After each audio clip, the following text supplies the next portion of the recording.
저의 이름은 막달라 마리아입니다. 이스라엘 여자들은 저처럼 마리아라는 이름을 많이 가지고 있습니다. 여러분이 사는 한국에서는 가장 흔한 이름이 뭔가요? 예전에는 철수, 영희, 순희, 순자. 최근에는 이렇게 바뀌었다면서요. 여자는 미경이, 은주, 미영이, 은영이, 경이, 지은이, 남자는 정훈이, 성호, 정호, 성진이, 성훈이라고 하더군요. 성경에 보면 저처럼 마리아라는 이름을 가진 여인들이 많이 나옵니다. 가장 유명한 마리아는 누가 뭐래도 예수님의 어머니 마리아죠. 그리고 예수님께 야고보와 요한 자신의 아들을 하나는 주의 우편에 하나는 주의 좌편에 앉게 해달라고 소위 치맛바람을 일으킨 야고보와 요한의 어머니의 이름도 마리아입니다. 또 있네요. 여러분이 잘 아는 마리아입니다. 왜 예수님이 특별히 사랑하시는 삼남매가 있었죠? 베다니에 사는 큰 오빠는 죽었다가 예수님이 살려주셔서 일약 스타가 된 나사로였고, 또 언니는 열심히 예수님을 모시고 일하고, 또 열심히 예수님을 섬겼던 마르다였죠. 그런데 그 여동생이 있었는데, 그 여동생이 언니는 열심히 일하는데 자기는 예수님 무릎 앞에 앉아서 말씀만 들었던 그녀의 이름도 마리아입니다.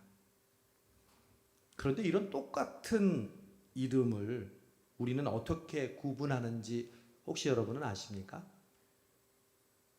여러분에게는 성과 이름이 따로 있다면서요? 우리 유대인들은 그냥 이름이 하나입니다. 그러니 더 구분이 힘들죠. 그래서 우리는 같은 이름일 때는 출신 지역을 따라서 이름을 불렀습니다. 이름 앞에 나의 출신 마을을 집어넣는 거죠. 예수님의 이름도 그래서 우리가 알고 있는 대로 나사렛 예수시잖아요. 나사렛 출신의 예수라는 뜻이죠. 그 당시에 예수라는 이름은 순이 철수처럼 많았습니다. 막달라 마리아도 막달라가 제 이름이 아니라 막달라는 제가 자란 마을의 이름입니다. 그럼 저의 고향 막달라에 대해서 잠깐 여러분께 소개해야겠네요. 막달라라는 동네는 갈릴리 바다 서쪽에 자리 잡은 조그만 어촌 마을입니다. 갈릴리에서 잡은 물고기를 염장 처리하는 그냥 조그만 평범한 어촌 동네였죠. 그런데 갑자기 우리 마을이 변하기 시작했습니다. 유명한 시리아의 수도 다메섹으로 가는 상인들의 쉬어가는 연결 통로가 우리 동네가 되면서부터였습니다. 조용한 어촌 마을이 갑작스럽게 사람들이 많아지고 상업도시가 된 것입니다. 어느새 마을은 활락 도시로 변해버렸습니다. 그래서 사람들은 막달라 하면 고개를 절레절레 흔들었습니다. 예수님께는 죄송하지만 사실 나사렛이나 막달라나 사람들이 인정하지 않는 그런 촌동네는 똑같았습니다. 저희 마을은 그렇게 갑작스런 변화를 겪고 매우 혼란스러웠습니다. 사람들이 많아지니까 싸우기도 하고 또한 폭동이 일어나기도 했습니다. 그런데 로마 군인들은 제일 싫어하는 것이 폭동입니다. 아예 마을 전체를 폭동하는 마을은 태워버리기까지 했습니다. 그래서 로마 군인들은 때때로 우리 막달라 사람들을 잔인하게 진압하곤 했습니다.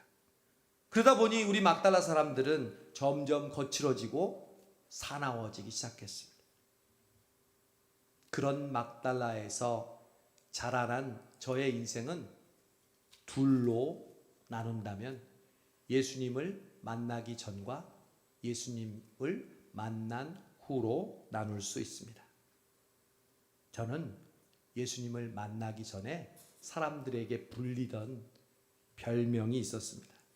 사실 그 별명이 저의 이름과 똑같았습니다. 사람들은 나를 7 귀신 들린 여인이라고 불렀습니다. 야야야, 저기 7 귀신 들린 년 온다. 7이란 숫자는 우리 유대인들에게는 가장 많은 숫자를 이야기할 때 붙이는 숫자입니다. 베드로가 예수님께 형제를 용서할 때 7번은 용서해 주면 되겠습니까? 라고 물은 이유도 여기 있습니다. 가장 많은 숫자로 우리는 7이라는 숫자를 사용했으니까요. 아마 사람들은 내가 귀신 들린 사람 중에서 가장 심각한 상태여서 7 귀신 들린 여자라고 부른 게 틀림없습니다.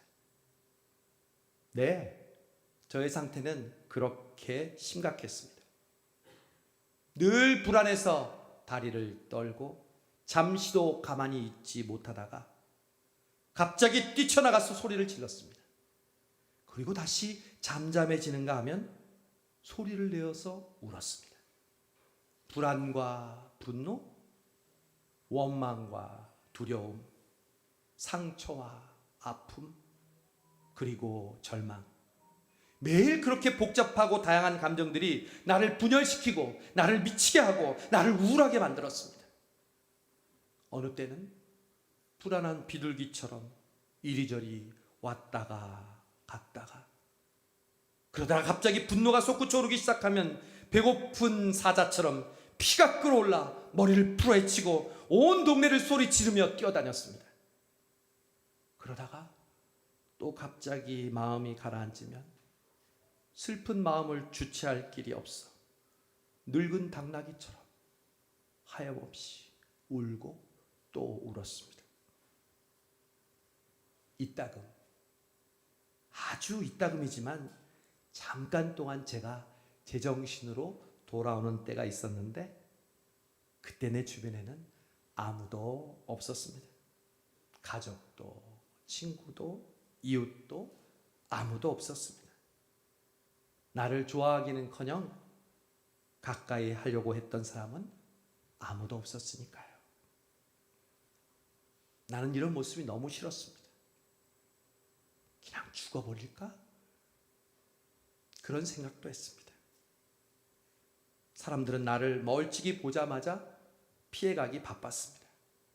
그나마 가까이 지나치는 사람은 손가락질하며 혀를 끌끌 차며 욕했습니다. 7 귀신 들린 년 같으니라고.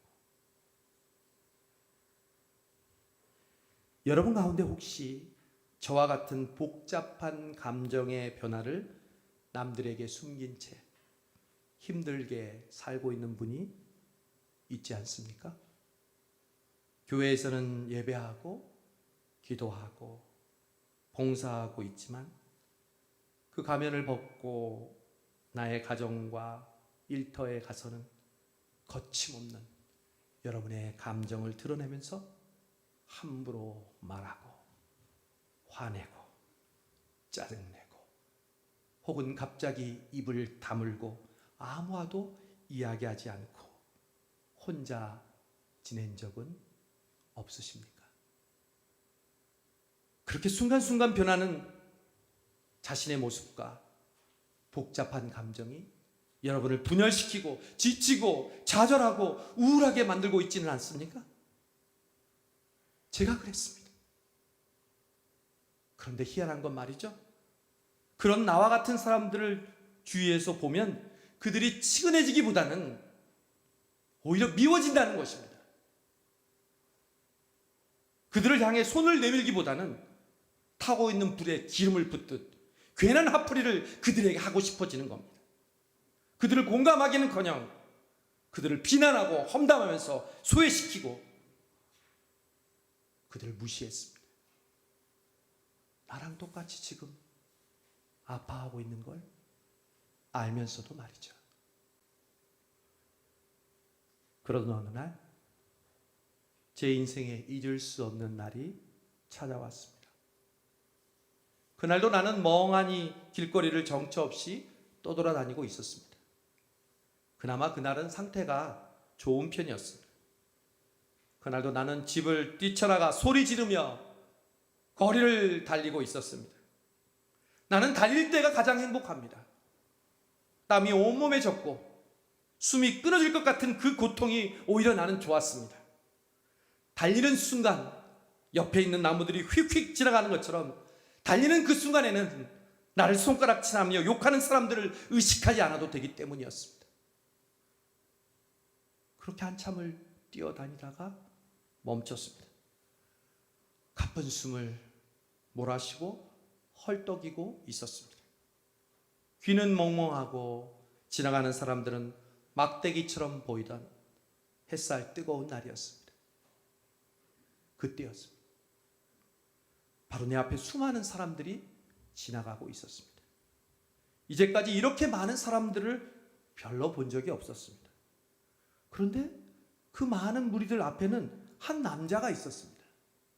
10명이 넘는 무리들이 그를 둘러싸 보호하고 있었고, 사람들은 그 남자에게 더 가까이 가려고 애를 쓰고, 또 그들은 그 사람들을 막으려고 애쓰고 있었습니다. 나는 멀리서 그 남자를 물끄러미 생각 없이 쳐다보았습니다. 그런데 갑자기 그 남자가 그 많은 사람들을 뒤로 한 채 내 쪽으로 다가오고 있었습니다. 나는 혹시 내 뒤에 누가 있나 하고 뒤를 쳐다보았지만 아무도 없었습니다. 그리고 항상 그랬듯이 나의 몰골을 보면 피해 가겠지, 지나치겠지, 아니 욕이나 퍼붓고 가겠지, 그렇게 생각하고 있었습니다. 그런데 그분은 바로 내 앞에 오셔서 걸음을 멈췄습니다. 그리고 난 그분의 얼굴을 내 흐리멍텅한 눈으로 바라보았습니다.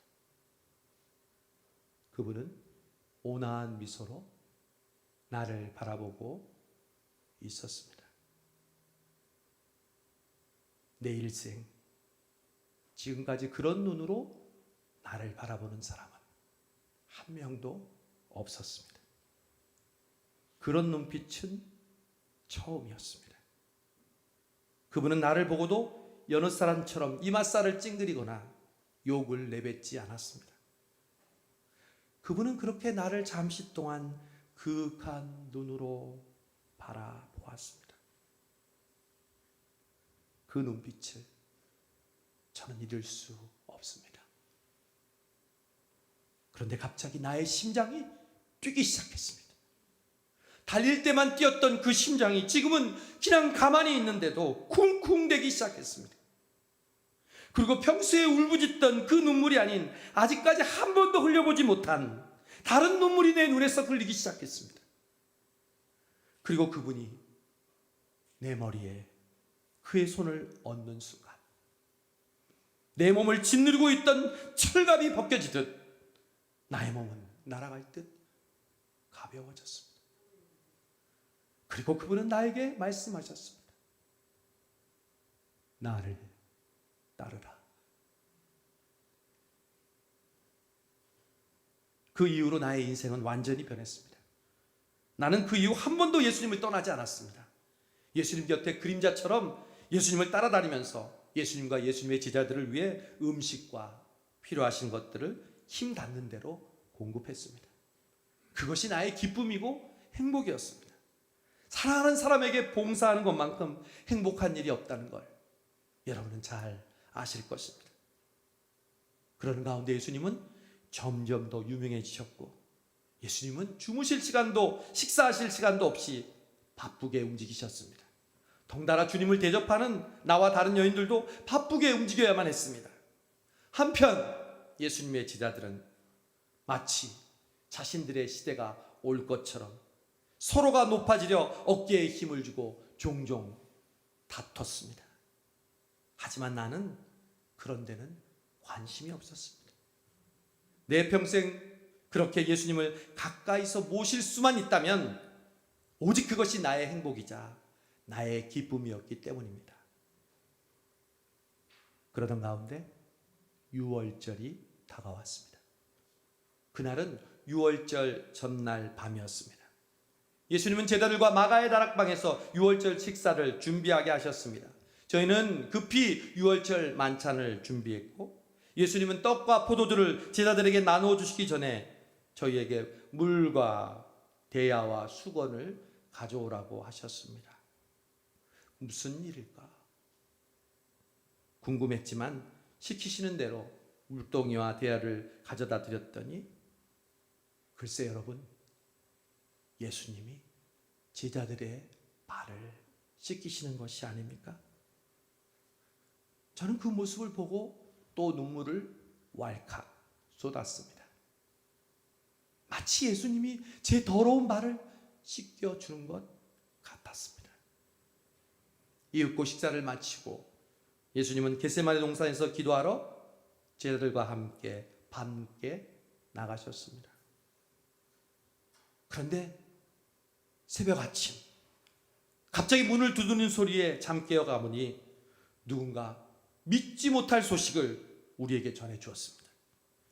예수님께서 군병들에게 그 밤에 잡혀가셨고, 대제사장과 서기관들, 그리고 마침내 빌라도가 예수님을 십자가에 못 박도록 내어주었다는 것입니다. 그리고 그 십자가의 사형을 집행하려 한다는 것이었습니다. 나와 여인들은 깜짝 놀라서 그 소식을 듣자마자 뛰쳐나갔습니다. 숨을 헐떡이며 십자가 처형을 하는 골고다 언덕으로 달려갔습니다. 그때 나의 예수님은 십자가를 지시고 골고다 언덕으로 비틀거리며 올라가고 있었습니다. 예수님이 어머니와 우는 우리를 보시면서 이렇게 말씀하셨습니다. 나를 위해 울지 말고 너희와 너희의 자녀를 위하여 울라. 이윽고 로마 군병들은 예수님의 손과 발을 못으로 박고 십자가에 매달았습니다. 나는 거의 실신한 예수님의 어머니를 부축해서 십자가 아래로 모시고 갔습니다. 어머니 마리아는 울고 있었습니다. 아들이 십자가에 매어 달려 있는 모습을 보는 엄마의 심정을 여러분은 아십니까? 그러나 그때 그 잘난 제자들은 아무도 그 자리에 없었습니다. 오직 한 제자 요한만이 그 자리에 있었습니다. 예수님이 요한에게 말씀하셨습니다. 요한아, 내 어머니다. 잘 모셔라. 그리고 예수님은 6시간 만에 고개를 떨구고 숨을 거두셨습니다. 그때 갑자기 하늘이 어두워지고 천둥이 치기 시작했습니다. 그때였습니다. 평소에 예수님을 비밀스럽게 따르던 유대 관원 중에 한 명이 사람들과 함께 예수님의 시신을 수습하러 달려왔습니다. 아리마대 사람 요셉이었습니다. 또 예전에 한밤중에 예수님을 찾아왔던 관원 니고데모도 시신을 수습하는 향품을 가지고 달려왔습니다. 그들은 군병들에게 총독 빌라도에게 허락을 받았으니 예수님을 자신의 무덤에 안치하겠다고 했습니다. 저도 솔직히 예수님의 시신이 어디에 묻히는지 궁금했는데 그들을 따라가서 어디에 숨겼는지, 어디에 묻혔는지 보기 위해 갔습니다. 아리마대 요셉은 자신의 소유인 아직 사용하지 않은 새 무덤에 예수님의 시신을 안치했습니다. 여러분, 왜 부자들이 돌무덤을 만드는 줄 아십니까? 그 당시에 평토장, 평평한 곳에 시신을 묻고 회치를 하면서 아름답게 무덤을 만들면 사람들이 와서 시신을 꺼내서 내팽겨치고 자기의 가족의 시신을 묻는 파렴치한 도둑들이 있었기 때문입니다. 그래서 부자들은 큰 돈을 들여서 동굴을 파서 무덤을 만들고 그 동굴문을 장정 몇 명이 움직여야 열리도록 문으로 닫았습니다.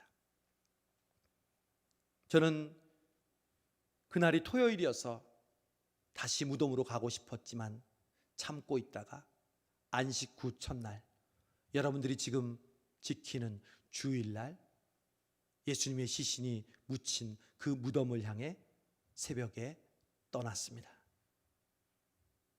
내 마음이 초조해졌습니다. 거의 뜬 눈으로 새벽을 기다렸습니다. 내 마음은 늘 걱정이었습니다. 왜냐하면 내가 간다 한들 그 돌 무덤을 옮길 만한 힘이 제게 없었기 때문입니다. 무덤 앞에 간들 향유를 가지고 간다 한들 그걸 써보지도 못하고 돌아올 수밖에 없었기 때문입니다. 그러나 저는 가고 있었습니다. 아니, 달려가고 있었습니다. 제가 제일 잘하는 다름질, 빠른 걸음으로 나는 온몸이 땀에 젖고 또 저 멀리서 주님이 빛이 된 그 돌무덤을 향해 가고 있었습니다. 여러분도 그런 경험이 있지 않으십니까? 내가 원하는 문제를 해결하는데 신앙적인 이 노력들은 아무것도 도움이 안 된다는 것을 알면서도 여러분의 발이, 여러분의 몸이 주님을 향하는 것이죠. 나는 예배 드리고 싶어. 예배 드려야만 해. 나는 봉사하고 싶어. 나는 기도하고 싶어. 여러분의 몸이 믿음의 자리로 나아가는 경험 말입니다. 제가 그랬습니다. 혹시 오늘 이 자리에 그렇게 오신 분이 있지는 않습니까? 가봤자 내 문제가 별로 해결되는데 도움이 안 되지만 그래도 내 마음이, 내 발걸음이 이 예배의 자리로 여러분을 인도하여 이 자리에 오신 분이 있습니까? 제가 그때 그랬습니다. 그런데 여러분, 이게 웬일입니까? 지금부터 하는 제 말을 잘 들으시기 바랍니다. 제가 무덤에 다가가니 놀랍게도 돌문이 열려 있었습니다. 그리고 들어가 보니 예수님의 시신은 온데간데 없었습니다. 처참하게 돌아가신 것도 막장이 무너지는데 시신마저 없어졌으니 누가 예수님의 시신을 훔쳐갔단 말인가? 어디에 예수님의 시신을 내팽겨쳤단 말인가? 여보세요, 저기요, 누가 우리 예수님의 시신을 가져갔습니까? 저는 예수님의 시신이라도 찾는다면 더 이상 바랄 것이 없었습니다. 그래서 나는 무덤 밖에서 울고 있었습니다. 억울하게 죽으신 것도 슬픈데 누가 예수님의 시신까지 훔쳐가다니. 하염없이 울다가 갑자기 이런 생각이 들었습니다. 그래, 혹시 동산지기는 알고 있지 않을까? 아리마대 요셉이 부자인 걸 알고 누군가 훔쳐갔는데 그걸 동산지기가 봤을 수도 있잖아. 그런 생각을 하고 있는데 내 뒤에서 갑자기 인기척이 들렸습니다. 누군가 내 뒤에 있다는 것을 느꼈습니다. 나는 그가 분명 동산지기일 거라고 생각했습니다. 그런데 그 동산지기가 저에게 먼저 물어왔습니다. 여자여, 왜 울고 있느냐? 내가 울면서 대답했습니다. 누군가 나의 주님을 꺼내갔어요. 내가 가장 사랑하시는 그분을 어디다 두었는지 모르겠어요. 여보세요, 당신이 혹시 그분을 옮겨갔거든 어디에 모셨는지만 알려주세요. 제가 모셔갈게요. 돈은 얼마든지 드릴게요. 그런데 제 말을 듣고 있던 그가 대답 대신 이렇게 말했습니다. 마리아야. 그 음성은 내기에 너무 익숙한 목소리였습니다. 다름 아닌 내가 가장 사랑하는 예수님의 목소리였습니다. 평소에 나에게 심부름시키고 물을 달라 하시고 배가 고프시다며 나를 부르실 때 불렀던 그 목소리, 마리아야. 그 목소리를 듣고 깜짝 놀라 얼굴을 자세히 쳐다보았습니다. 처음에는 눈물 때문에 어른거려서 잘 안 보였는데 눈물을 닦고 자세히 보니 정말 예수님이 거기서 계셨습니다. 틀림없는 예수님이셨습니다. 나는 너무나 기쁘고 반가워서 외쳤습니다. 선생님! 그리고 나는 하마터면 그분을 와락 껴안을 뻔했습니다. 그때 예수님은 뒤로 주춤하시더니 아직 아버지께로 돌아가지 못했다며 당신의 몸을 만지지 말라고 했습니다. 그땐 좀 그랬습니다. 나중에는 도마는 만져보라고 하셨다면서요. 저는 여자라서 그랬나? 어쨌든 그런 섭섭함도 잠시였고, 정말 제가 사흘 만에 살아나신 예수님이 바로 내 앞에 있다는 것이 믿겨지지가 않았습니다. 그러고 보니 나는 부활하신 예수님을 맨 먼저 만난 사람이었습니다. 그 부활하신 예수님을 맨 먼저 증거하는 증인이 된 것이죠. 그 부활하신 예수님이 저에게 말씀하셨습니다. 마리아야, 너는 내 형제들에게 가서 이르기를 내가 다시 살아났다고 하고 나의 아버지 곧 너희의 아버지, 나의 하나님 곧 너희의 하나님께로 올라간다고 일러라. 여러분 아십니까? 우리 시대 사회에서는요, 유대인들은 여성의 증언은 법정에서 채택이 되질 않습니다. 숫자에도 치지 않는다고요. 만약 예수님이 부활하신 이야기가 초대교회에서 꾸며낸 이야기라면 절대로 여인인 제가 첫 증인이 되도록 이야기를 만들지 않을 것입니다. 바보가 아닌 이상 그렇게 하지 않죠. 예수님은 그런데 왜 나에게 그 부활하신 모습을 가장 먼저 보여주셨을까요? 저는 너무나 기쁘고 너무나 놀란 나머지 그 소식을 듣자마자 제자들에게로 달려갔습니다. 오늘 새벽부터 저는 이렇게 계속해서 달리고 또 달리네요. 제가 이러려고 평소에 많이 달렸나 봅니다. 어떤 분은 그러시더라고요. 막달라 마리아는 성경에 나오는 최초의 여성 마라토너라고요. 아까 식었던 땀이 또다시 온몸에 비오듯 쏟아집니다. 소문에 듣자 하니 여러분의 목사님이 사순절 아침마다 한강 자전거 타고 달렸다면서요. 뭐 16km나 뭐르나 전해주세요. 조금 달리나 본데 저 따라오려면 아직 멀었다고 전해주세요.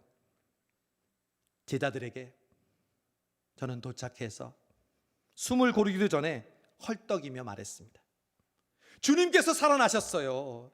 제가 다시 사신 주님을 만났다고요. 예수님이 여러분에게 이 사실을 알리라고 하셔서 이렇게 한 걸음 달려왔어요. 그때 제자들의 눈을 보았습니다. 마치 제가 7 귀신 들렸을 때 나를 바라보던 눈으로 제자들이 저를 바라보고 있더군요. 그러나 나는 제가 본 걸, 제가 들은 걸 말하지 않을 수 없었습니다. 계속해서 말했습니다. 주님은 정말 살아나셨다고요. 나는 그분을 만났고 그분은 내 이름을 불러주셨다고요. 저는 그때만 생각하면 지금도 그 감격과 흥분과 기쁨이 사라지지 않습니다. 그래서 오늘 저는 여러분 앞에 이 자리에 섰습니다. 저의 이름은 이 일 이후로 성경에 등장하지 않습니다. 제가 어떻게 살았냐고요? 그 이후로 저는 만나는 사람마다 미친 사람처럼 이렇게 외치고 다녔습니다. 예수님이 살아나셨어요. 그분이 나를 맨 처음 찾아오셨어요. 제 이름을 불러주셨다고요. 그래서 오늘도 저는 여러분에게 외칩니다. 예수님이 부활하셨습니다. 예수님이 나를 만나주셨습니다. 예수님이 내 이름을 불러주셨습니다. 그 부활하신 예수님은 여러분을 만나주실 것입니다. 여러분의 이름을 부를 것입니다. 여러분 들리십니까? 이 예배 시간에 여러분의 이름을 부르고 계신 부활의 주님의 목소리를.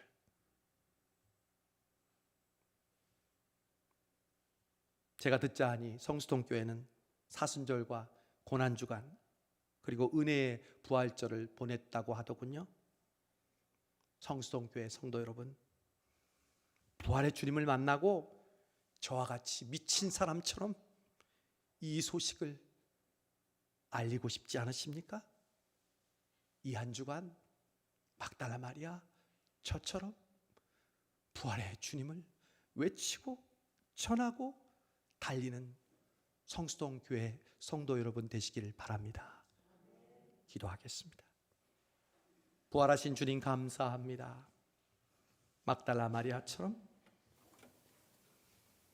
예수님을 만나기 전 엉망이던 우리의 삶을 예수님을 만나고 변화시켜 주실 뿐만 아니라 부활하시고 맨 먼저 찾아오셔서 우리를 만나 주시고 그 부활의 증인 되게 해주심을 감사합니다.